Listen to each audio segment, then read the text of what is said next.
muy bonito. Pues bueno, a mí siempre me oyen decir de la palabra que es toda interesante, que es muy bonita, que me encanta y tal. Creo que como creyentes ese debe ser nuestro pensamiento. La palabra de nuestro Padre es muy interesante, muy buena, nos enseña, como dice aquí. Bien, ¿qué podemos encontrar en este pequeño texto, en este versículo? Veréis, hay tres estados de actuación para el creyente, tres cosas que el creyente puede hacer aquí. Veréis, uno, la palabra mora en vosotros. Dos, enseñándoos y exhortándoos unos a otros. Y tres, cantando con gracia al Señor. Veréis, en esta carta de Colosenses, el apóstol en este capítulo 3 les va hablando de diversas cosas. Les va diciendo en general las cosas o actuaciones que no deben de hacer o deben dejar de hacer. Y por otra parte, lo que sí deben de hacer. Y lo corona o lo acaba con este versículo. Veamos. La palabra more en vosotros, la primera parte. Cuando permitimos que la palabra more en abundancia en nosotros, fijaros que estamos hablando de morar, no es que estamos hablando de que yo ya leí el texto de hoy, no, estamos hablando de que ese texto que leíste more en ti, quiere decir que pienses en él y que actúes en consecuencia a él. ¿Qué pasa cuando permitimos que la palabra de Dios more en abundancia en nosotros? ¿Qué ocurre cuando dejamos que ella actúe en nosotros? Pues, así en general, podemos ser transformados y bendecidos por ella. ¿Qué os parece? ¿Veis cómo la palabra de Dios es buena para nosotros? Por tanto, la primera parte de este versículo nos pide que dejemos morar en nuestro corazón la palabra de Dios. Entonces cambiar nuestra forma de pensar y actuar. A ver, vamos con la segunda parte. Enseñándoos y exhortándoos unos a otros. Esta segunda parte, ¿qué nos dice? Que cuando la palabra mora en abundancia en nuestro interior, en nuestro corazón, de él saldrán enseñanzas y de él saldrán ayudas para los que nos rodean. ¿Os dais cuenta? No solo será para nosotros, sino que bendecirá a los que nos rodean. Y ayudaremos a los demás también a andar en el camino del Señor. No solo andaremos nosotros, sino que ayudaremos a los demás que nos rodean a andar en el camino del Señor. Y finalmente, la tercera parte, cantando con gracia al Señor. Esta tercera parte nos dice que cuando la palabra mora en abundancia en nosotros, en nuestro corazón, de él saldrán gracias a nuestro Dios y saldrán alabanzas a nuestro Dios. Así que ahí tenéis el versículo, en sus tres partes, actuando en nosotros. Y nosotros a su vez actuando en los que nos rodean. ¿Qué podríamos resumir? Así que cuando apliquemos estas verdades en nuestras vidas, podremos encontrar más alegría y sentido en nuestra fe y en nuestra relación con Dios. ¿Qué os parece esto? Y se nos recuerda que no estamos solos en nuestro caminar, aunque a veces nos lo parezca. No estamos solos, no os lo creáis. No creáis que vamos solos, que no hay... No estamos solos. Pues tenemos a Dios a nuestro lado. Él nos sostiene y nos transforma. Aquí es un versículo hermoso. Bien, pues vamos a orar, vamos a poner en manos del Señor la reunión. Padre, Señor, queremos darte gracias, Señor, sobre todo y ante todo, por la palabra, Dios mío. Gracias porque ella nos ayuda, Señor, a transformarnos y acercarnos más a ti, Señor. Y ahora pedimos que en esta reunión, Señor, tú sigas transformando nuestro interior, sigas dándonos enseñanza, Señor, a través de tu palabra. En el nombre de Jesús. Amén.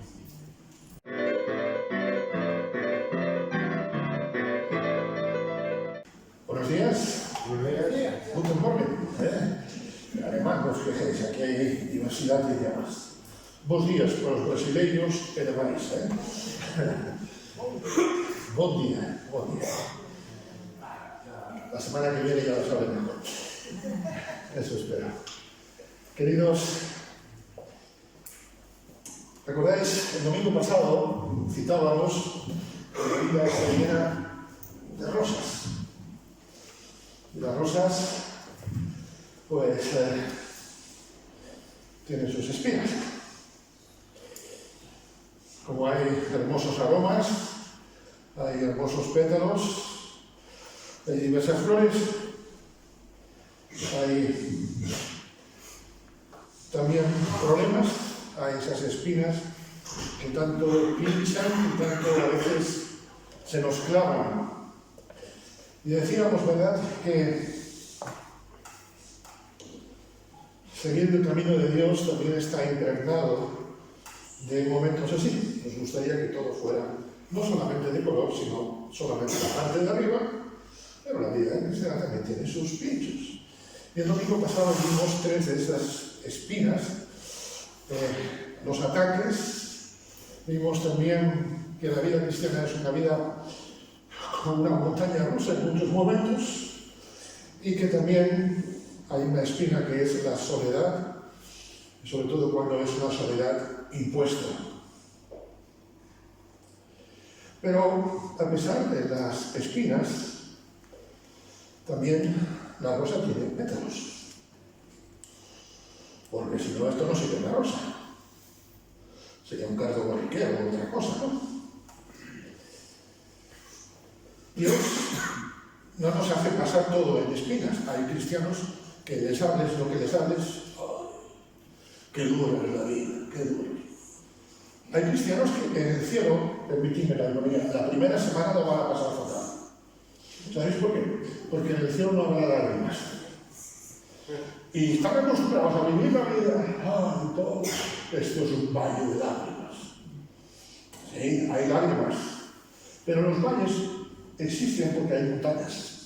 También hay montañas de bendición, como en los pétalos de la rosa. Venid conmigo a Isaías 40 y vamos a ver 2 versículos bastante conocidos. Vamos a ver uno de esos pétalos que Dios nos da. Cuando parece que tenemos espinas, Dios nos da unos pétalos. Leed conmigo, leemos en Isaías 40, 30 y 31. Los muchachos se fatigan y se cansan. Los jóvenes flaquean y caen, pero los que esperan al Señor lo van a pasar fatal. Los que esperan al Señor tendrán nuevas fuerzas. Levantarán alas como las águilas, correrán y no se cansarán, caminarán y no se fatigarán. Frente a la espina de la debilidad, Dios nos da, permitidme, el pétalo de sus fuerzas. La espina nos hace débil, el pétalo nos hace fuertes. Todos pasamos situaciones en las cuales nos vemos reflejados en el versículo 30, fatigados, flaqueados y caídos, todo un proceso. Uno primero se fatiga, cuando después ya la fatiga llega a más, es cuando flaqueas y terminas en un proceso de caída. No es que los muchachos se caen así por arte de viento y roque, sino que es todo un proceso. Y todos pasamos por situaciones en las cuales nuestras fuerzas parece que no solamente nos van a hacer caer, sino que empiezan a agotarse poco a poco. Yo no sé yo cuando lleno el coche de gasolina lo lleno todo de un tirón. Pero cuando se vacía paulatinamente. Así son nuestras fuerzas. No me quedo sin gasolina de un momento para otro. Me quedo sin gasolina después de un proceso. Permitidme la expresión de agotamiento del tanque de gasolina. Esto nos sucede en la vida. No nos damos cuenta cómo. Ahí si no hemos hecho nada y parece mentira. Y nos sentimos en situaciones donde percibimos que somos incapaces de enfrentar problemas, dificultades, espinas. Hay situaciones en las cuales no solamente flaqueamos, no solamente nos sentimos agotados, sino que nos sentimos destrozados, hechos polvo. Hay situaciones, yo no sé si esto nunca os pasó, si no os pasó podéis marchar, si no, pues quedaros que el mensaje es para todos, por eso yo también me quedo. Hay situaciones en las cuales nos damos por vencidos, ¿sí o no? Recordamos lo que dice el Salmo 103, versículo 14. El Señor conoce nuestra condición y sabe que somos polvo. El Señor no solamente sabe mi condición de flaqueza, sino sabe de lo que estoy hecho. Precisamente ese que conoce nuestra condición, ese que sabe de qué estamos hechos, nos dice que en Él tendremos nuevas fuerzas. No hay otro como tú, cantábamos hace un momento. Y las promesas de Dios, como siempre recordábamos en esta última alabanza, son nada más que sí y amén. Lo demás es religión. Lo demás es ilusión. En Cristo la fe es sí y amén. Los que esperan en el Señor. Una de las cosas peores que el ser humano puede hacer, lo peor que yo puedo hacer es confiar en mí. Vano es confiar en el hombre y en el Hijo del Hombre. Salmo 118. Qué bueno es que el Señor no nos va a dar fuerzas, sino nuevas fuerzas. Porque el cristiano no vive del pasado o de historias del pasado. Dice un proverbio ruso que quien corre tras el viento es tonto. Y no podemos correr tras el viento de la historia. Nuevas fuerzas. Qué bueno. Esto es una palabra primitiva. Esto es medicina, no lo que nos da la seguridad social. Con todos mis respetos hacia el gremio de farmacéuticos. Dios no pide que vivamos de historias del pasado, sino que nos desafía a buscar nuevas fuerzas hoy. Fijémonos que lo dice que se agoten los que son mayores. No, el versículo no lo dice. Lo dice, los ancianos se fatigan, o los de más de 30 años flaquean. Fijaros, muchachos y jóvenes.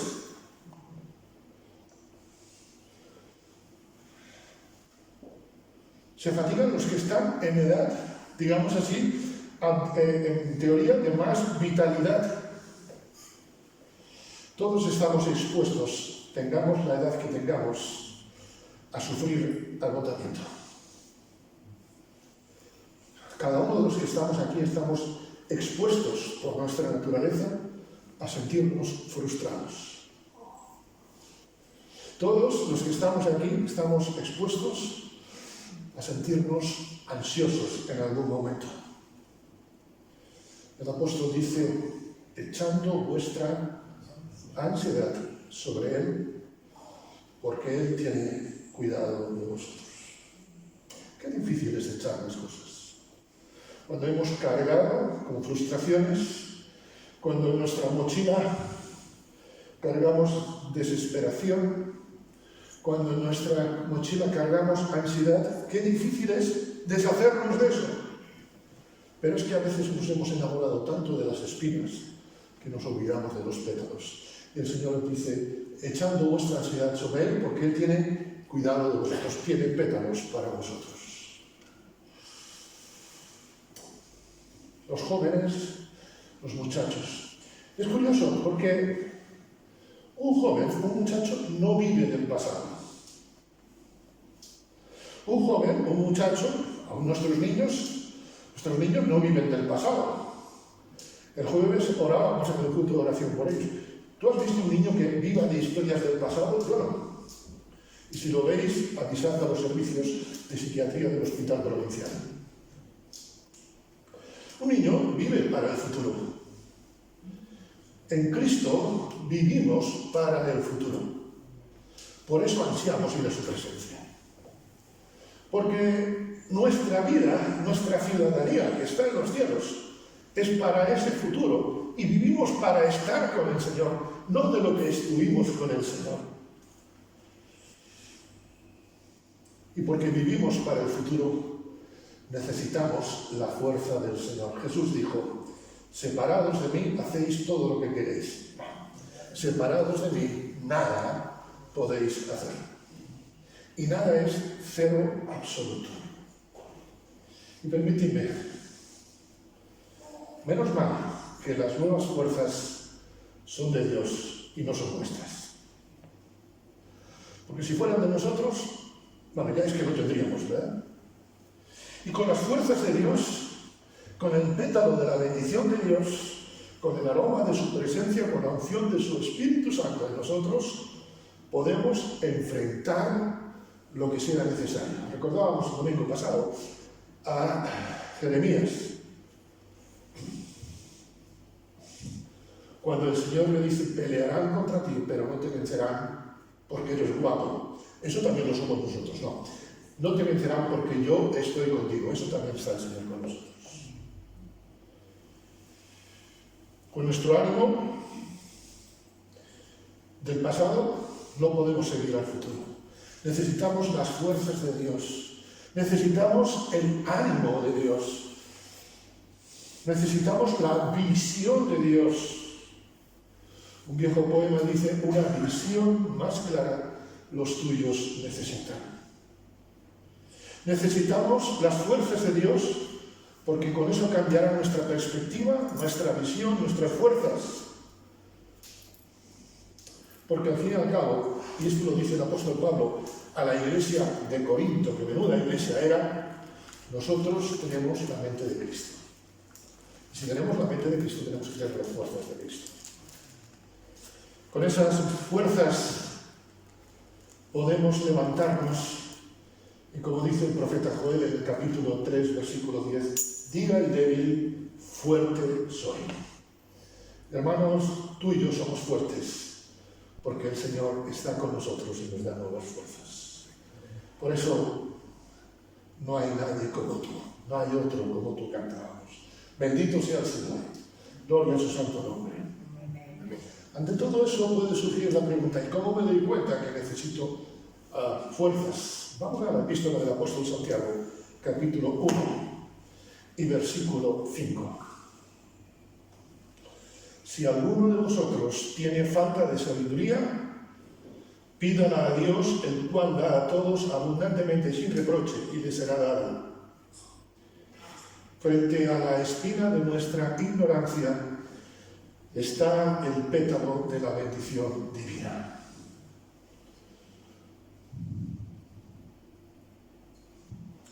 Una gran espina que se nos ha clavado muchas veces es la de creer que sabemos todo.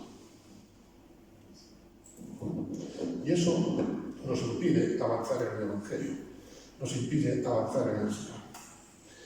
Se cuenta la historia de un individuo que cruzó Estados Unidos de costa a costa y le preguntaron qué fue lo peor de todo el camino.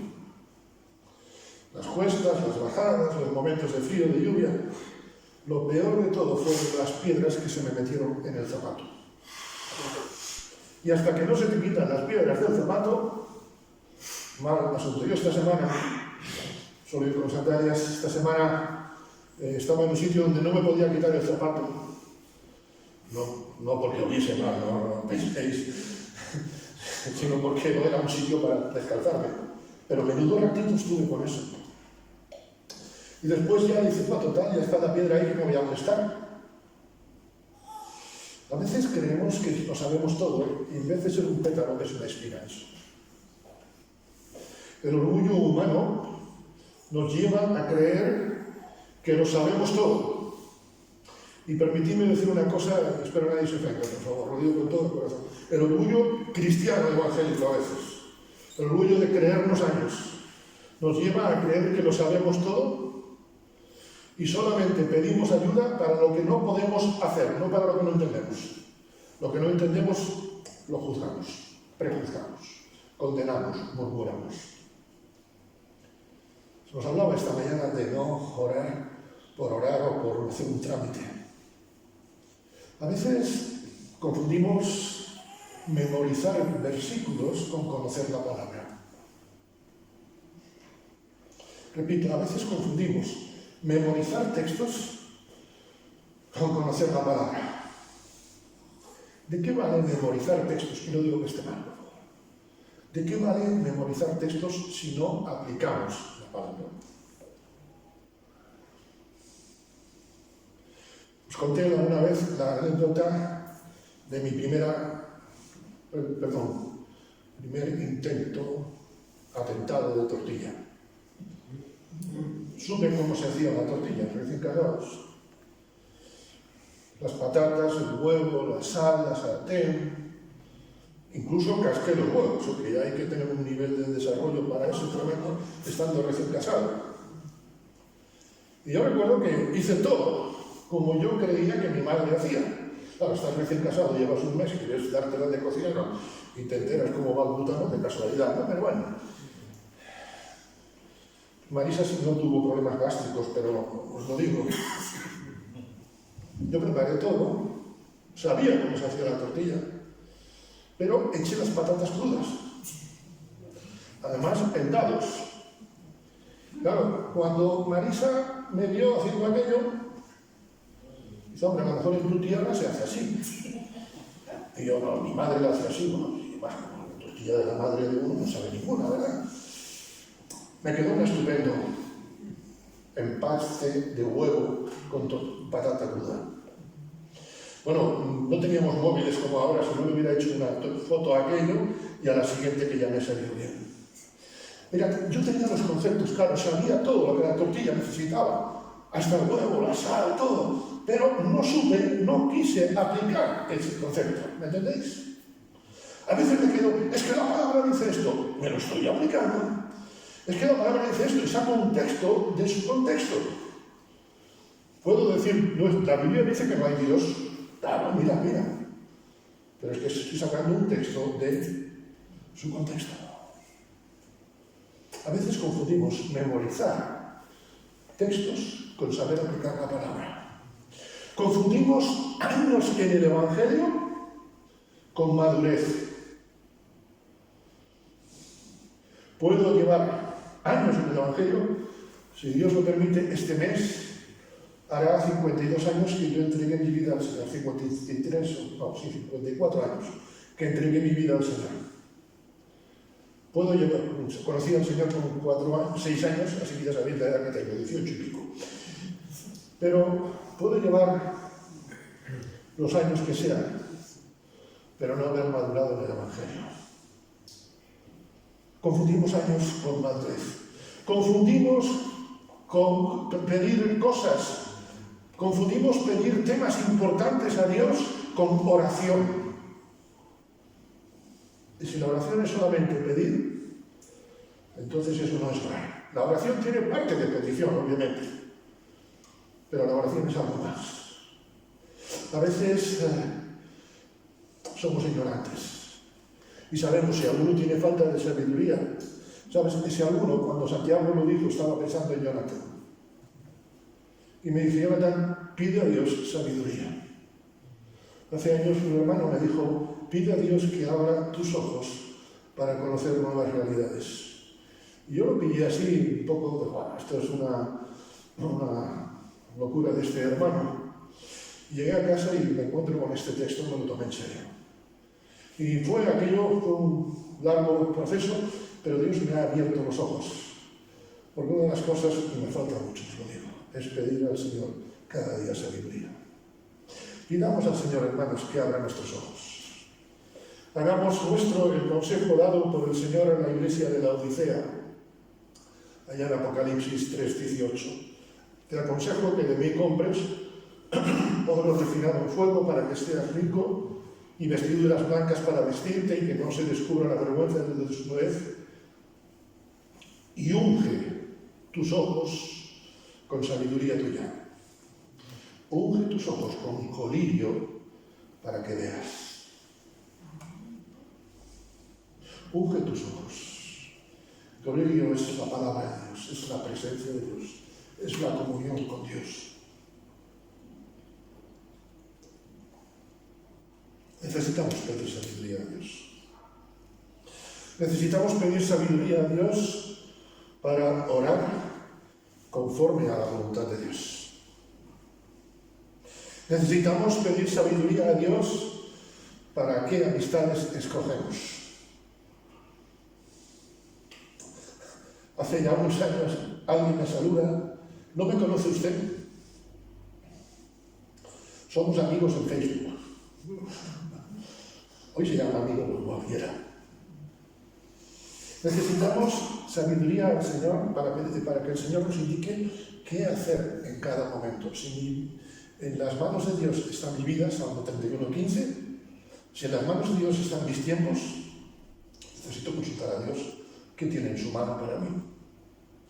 Necesito pedir a Dios sabiduría para las decisiones que debo tomar.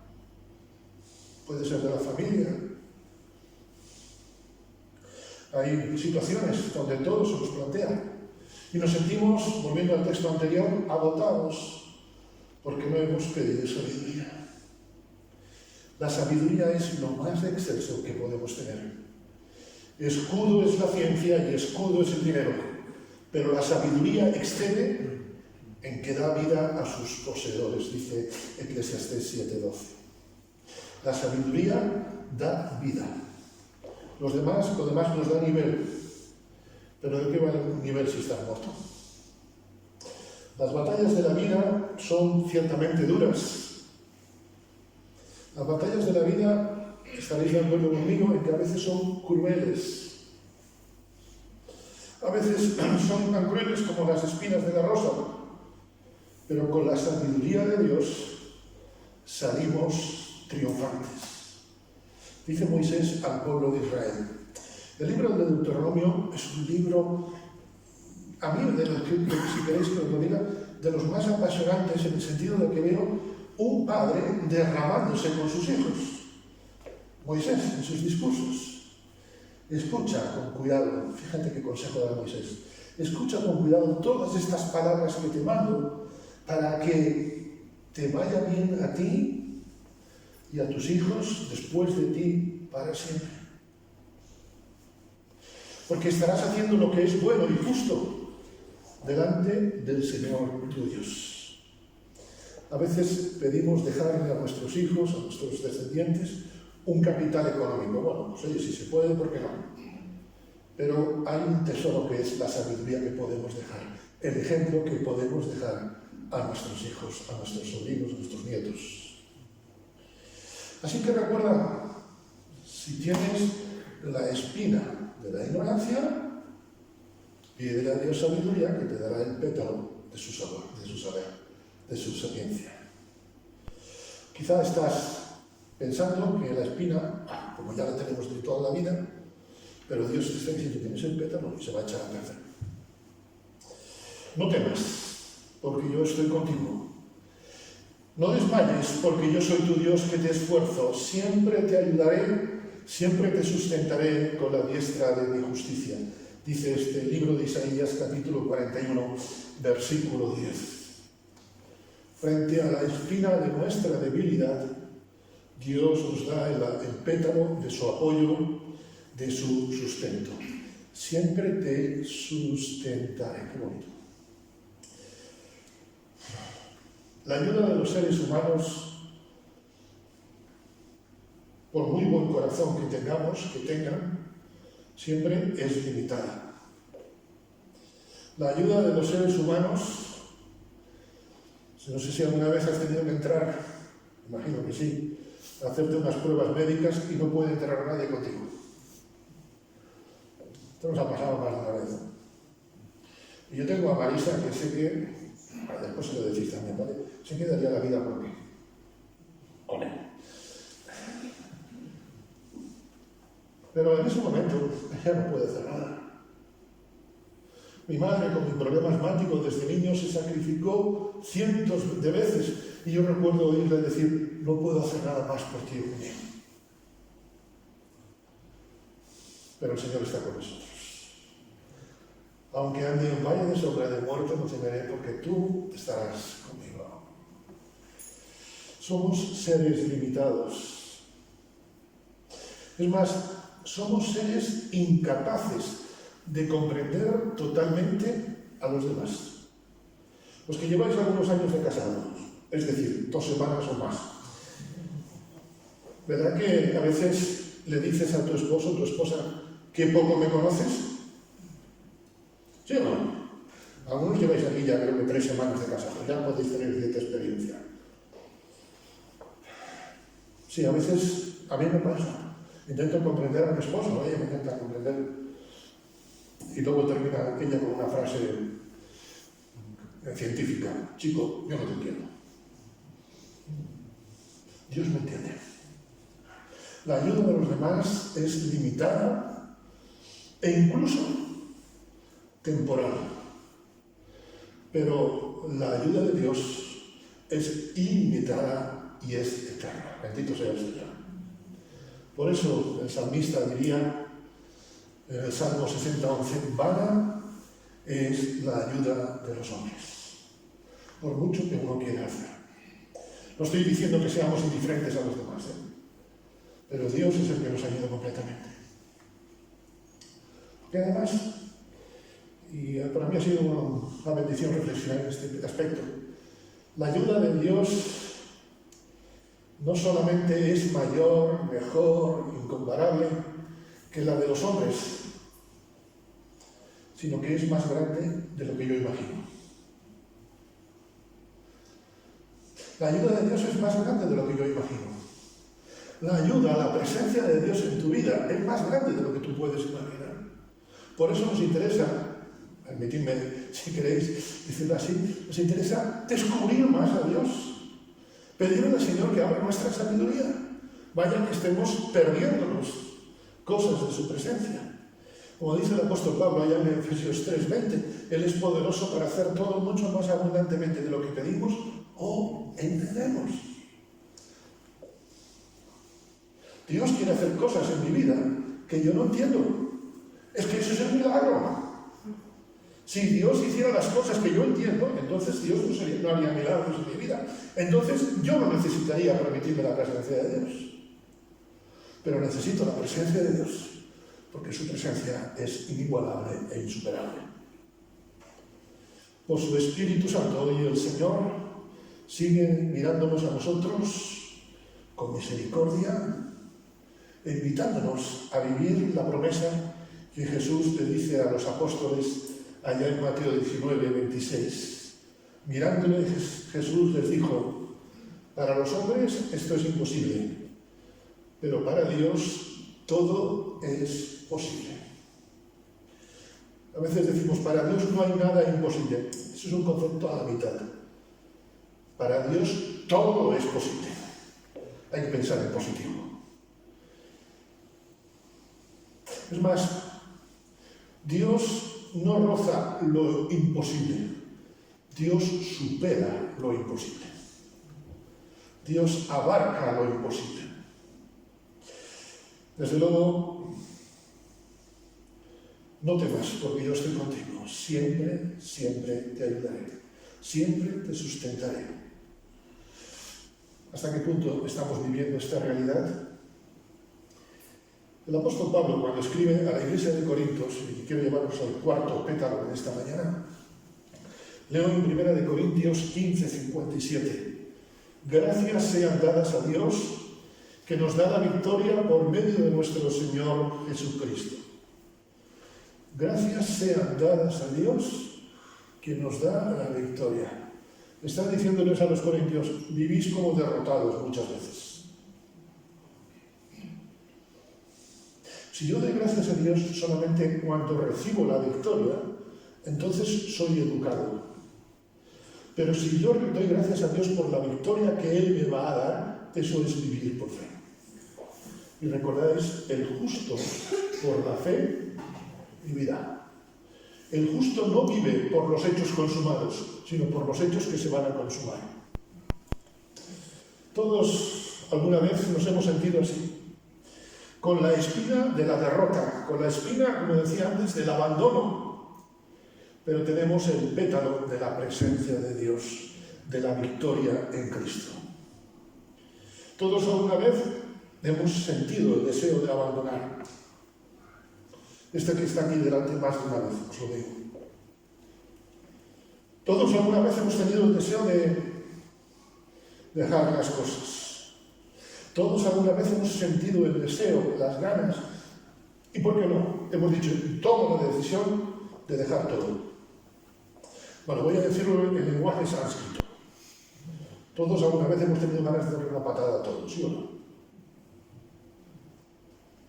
Abraham se sintió así en algunos momentos. Cuando ve cómo actúa su sobrino Lot, que Dios tuvo que rescatarlo de Sodoma y Gomorra, Lot no era capaz de marchar de allí. Abraham tuvo ganas de dejar.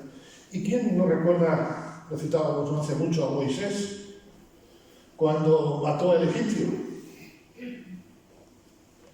En ese momento es descubierto y en ese momento él le da una patada a todo. Y el enfado morrocotudo que pilló, como pillaríamos nosotros, cuando está en aquellos días en el monte recibiendo las tablas de la ley, las de piedra, y vuelve y se encuentra al pueblo con el becerro de oro. Moisés sintió ganas de dejar todo, ¿recordáis? El enfado que pilló, hasta rompió las piedras.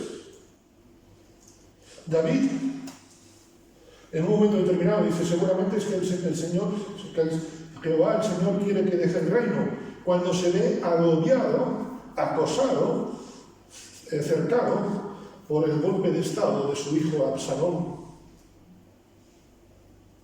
Todos alguna vez hemos tenido deseos de abandonar todo. Perdón, todos alguna vez hemos tenido convencimiento de derrota. Tú y yo, cuando vemos que las cosas no van, que queremos, por mucho que queramos, las cosas no van bien, sentimos ganas de abandonar todo a todo, tirarlo al mar como hicieron con Jonás. Pero querido hermano, querida hermana, en esas batallas no solamente Dios nos da fuerza, no solamente Dios nos sostiene, sino que Dios nos da la victoria. Repito, en esas batallas Dios no solamente nos da las fuerzas, Dios no solamente nos sostiene, sino que nos da la victoria. Es el fin por excelencia. A veces, cuando estamos sufriendo el momento de flaqueza, olvidamos que hay una victoria, pero la victoria no se obtiene si no dejamos nuevas fuerzas en nuestra vida. Cuando a veces no sabemos qué decisión tomar y pensamos que lo mejor es no hacer nada, nos olvidamos que hay una bendición pidiendo sabiduría a Dios.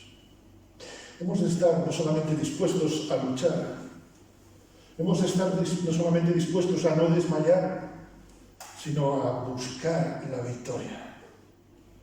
Y yo lucho, y luchemos como iglesia por la victoria, hermanos. Hemos de estar dispuestos a enfrentar las dificultades que Dios permite en nuestra vida. Porque sin lucha no hay victoria. Es más, sin lucha hay derrota. Hemos de tener fe y pedirle al Señor, como los apóstoles, allá en Lucas 17:5, que aumente nuestra fe. Mi hermano, mi hermana, no desistas hasta que llegue la victoria. Y cuando llegue la victoria, dale gracias a Dios por ella. Sí, Él nos acepta tal y como somos. ¿Sabes cómo Dios nos quiere a nosotros? Como victoriosos. Hasta que no tengamos la victoria no vamos a parar. Recuerda, las rosas tienen espinas y tienen pétalos. Y alguna hojilla por ahí suelta también. Y eso las hace hermosas. Pero lo mejor de todo es que las espinas, las hojitas y los pétalos están fundamentados en el tallo. Nuestro tallo es Cristo. Nuestra vida, con alegrías y sin sabores, está en las manos de Dios. Tallo incomparable e inamovible, al cual sea la gloria ahora y siempre. Amén.